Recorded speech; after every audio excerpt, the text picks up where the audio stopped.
Good evening. My name is Mason, and welcome to Mason Animations 2019 Ranked. This is a series where, after each year, we take all the animations released by Mason Animations that year, and we rank them. Let's get started.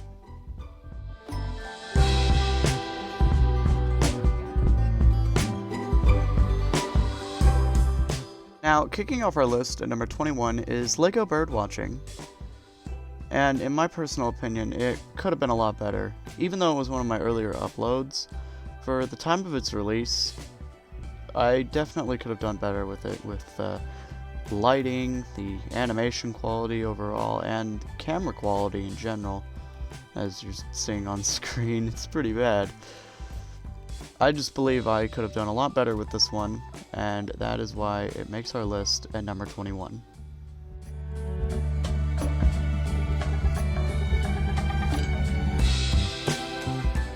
And making our list at number 20 is He's Okay. Again, another one of my earlier uploads, but so is this entire list. Now, even though it was an earlier upload, I do think for the time when it was released, I could have done a lot better. Like, the pauses are a little bit too long. I feel like the vehicle could have done more flips, and the dialogue just in general could have been a lot more improved. And that's why it makes our list at number 20.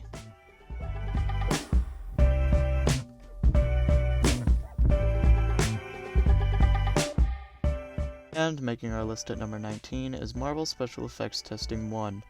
Nowadays, this is a pretty unusual animation for me to release on the Animations channel, but back then, in the early days of the channel, when it was just starting out, it was quite common for me to do test animations and upload them on YouTube. Now I release them on Instagram, which, go follow me there, Mason Productions. And the reason this one is at number 19 is mostly due to the animation quality. At the time, it could still be better. Yeah, it could definitely be better, especially for when it was released. You could definitely find better ones. But the reason I'm not rating it much lower is because I was trying out new things, new effects, and I'd just like to acknowledge that. Like, trying new things is pretty important on the channel. We try to do it each time with different animations. And, other than that, that's why it deserves its place at number 19.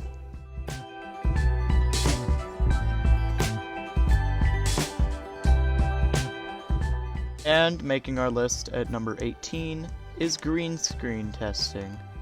Now, the reason this one's higher than Marvel Special Effects testing is, well, because this is my first time using green screen, and I'd like to acknowledge that, you know, this was a pretty big one for me. And Marvel Special Effects testing, sure, it may have a little bit more smoother animation. This one was pretty big for doing green screen. And, you know, the animation's a little choppy at points. Green screen's pretty bad, but I'd just like to acknowledge that this is a pretty big stepping point into what I can do now. Because shortly after this, Clone Squad 313 Episode 1 was released, and that used green screen. And so that is why this deserves the place at number 18.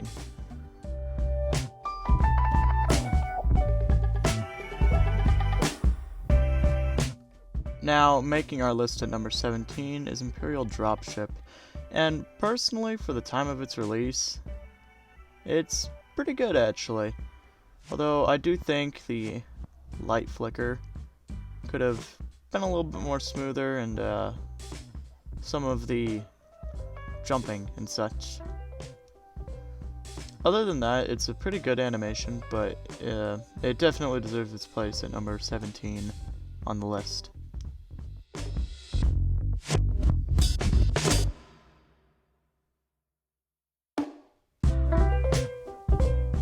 At number 16, we have Finding Bigfoot, the first installment of Exploring the Wild, and personally, one of my favorites, other than the ocean.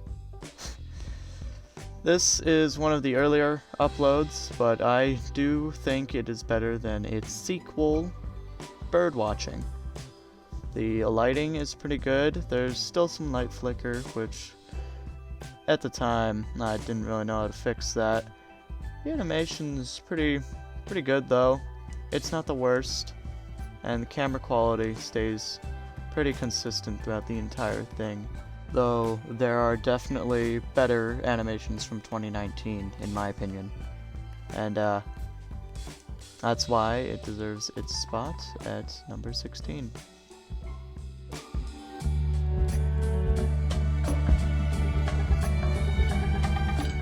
And at number 15, we have Marvel Special Effects Testing 2, which is a pretty good one, in my opinion. It's definitely one of my favorites from 2019.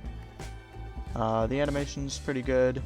The masking could use just a bit more work, and there's a little bit of light flicker occasionally, but other than that, it's a pretty good one, though there are definitely still better ones. And that is why I believe it deserves its spot at number 15.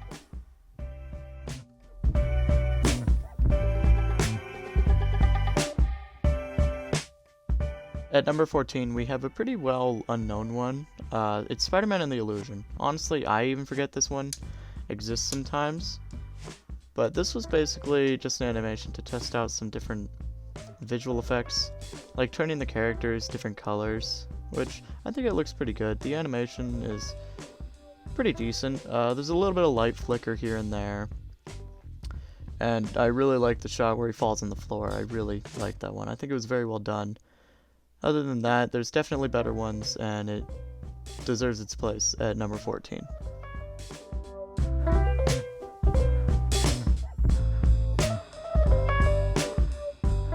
Now, at number 13, we have another one of those odd ones out. You know, Weapon Vending Machine. It's not a very well-known one, but I personally really like it. I think the animation is pretty solid. And I believe this is right before I actually switched to 15 frames per second. So it's still at 9. I think it's pretty funny. There's some light flicker here and there. The animation's a little choppy at some points. Other than that, it's pretty good and deserves its spot at number 13. And next, at number 12, we have another pretty unknown one, Clone Trooper News. This was the original updates video where I announced an animation. It never released. But the reason it's at number 12 is because the animation quality is not that bad. The lighting is pretty good. There's not that much light flicker. And all around, it's just generally one of the better animations in my opinion, though it could still use some work with some choppy movements and some light flicker. But other than that, I do think it deserves its spot at number 12.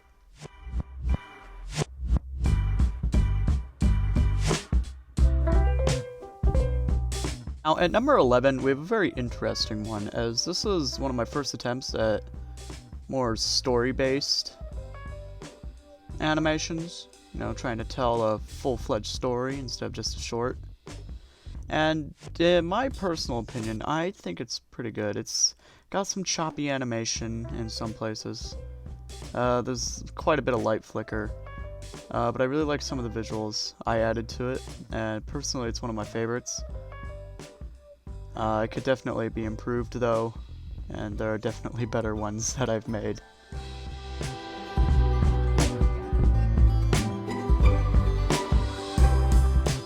Now, when placing Jared the Janitor Part 1 somewhere, this was pretty difficult as I really like the short. It's not the best animation, it's really loud with its sound effects, there's lots of light flicker. But I'm gonna be honest, it's one of my favorites. It could definitely be improved though, there's definitely better ones. But that's why I've placed it at number 10 on the list.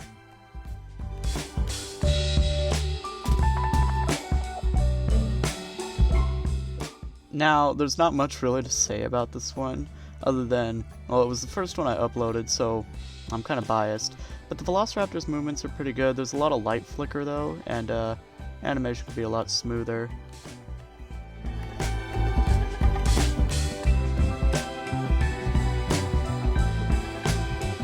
Now, at number 8, we have Clone Squad Through and 3, Episode 1 of Season 1. And now I know what you're saying, the episode isn't even that good. The animation, it's okay. Lots of light flicker, it's a little choppy in some areas, green screen's pretty bad. But I really like how I started it. It was my first ever series project where I actually tried to create a series, and it's coming along pretty well. You know, there are 3 episodes out right now. We kind of took a break, but I had a lot of fun making this one. And sure, there are better animations than it, but I really liked this episode and such, and that is why I have decided to put it at number 8 instead of some other number, like number 17.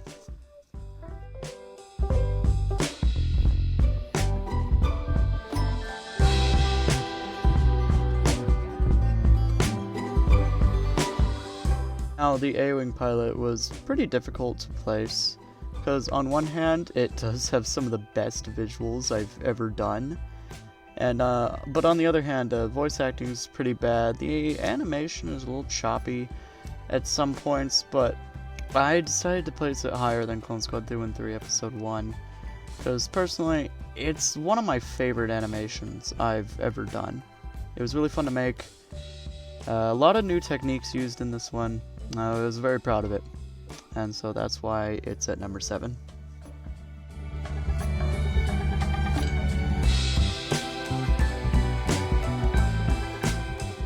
Clone Squad 313, Episode 2, at number 6. And I know what you're thinking, the episode isn't even that good, but there's a reason I placed it here, and I really like how I decided to continue the series. You know, in this episode, we had, you know, action. There was a bit. But that's not mostly what the episode was about. The episode was mostly about character development. And we see this later on in other episodes where we get more character development. But this one is where we really started creating character development and getting to know these characters. And I really like that about this episode, which is why I'm placing it so high up. It's personally one of my favorites in the series, other than the up-and-coming episode 4, and so that is why it is placed at number 6.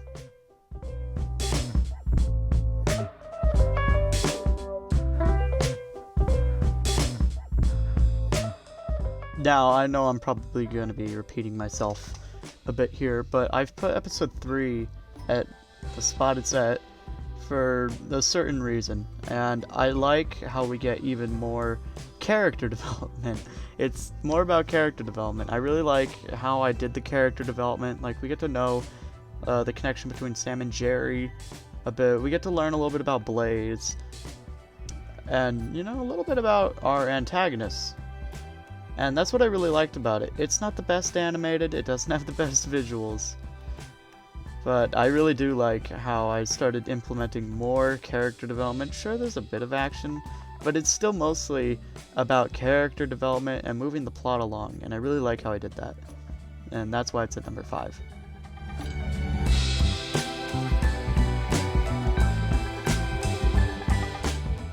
Now, Spider-Man PS4 cutscene remake isn't the best animation, not even by a long shot, but I like how I actually tried to recreate something in LEGO. This was the first time I ever did that. It's one of my most viewed videos as well, but, you know, it could be better. It could be a little smoother. It does a good job with the fast-paced animations, but camera blur and light flicker and such, that kind of diminishes the quality of it. It's still a pretty good animation, arguably one of my best. And for that reason, it's going to go at number 4.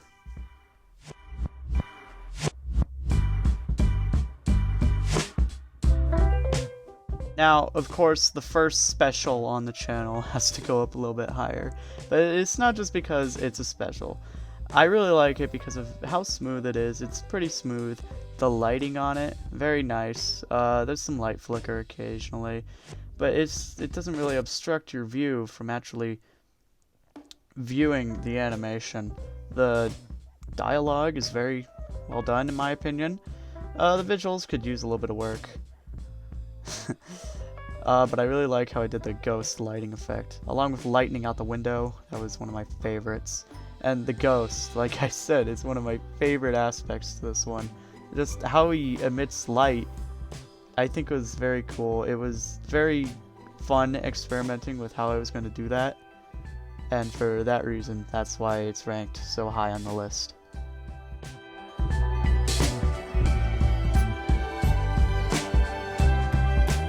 Now, Area 51 has to be one of my most complex animations ever made by me.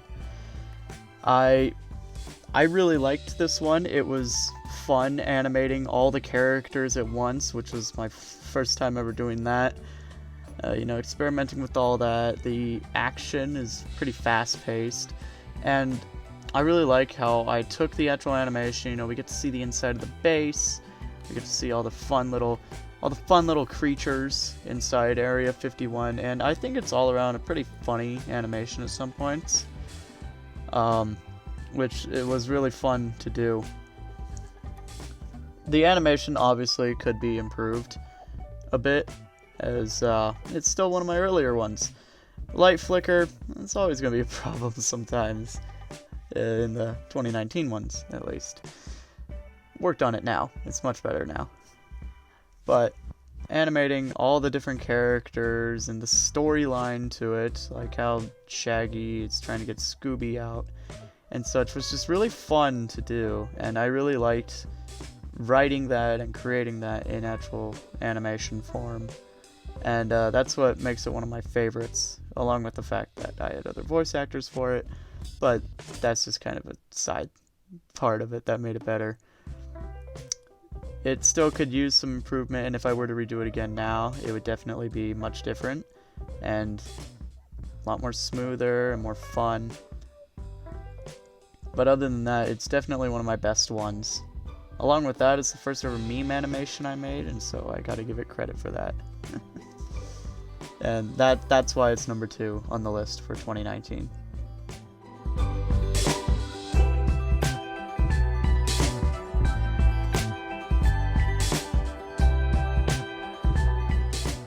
Lego Jousting. Where do I even begin?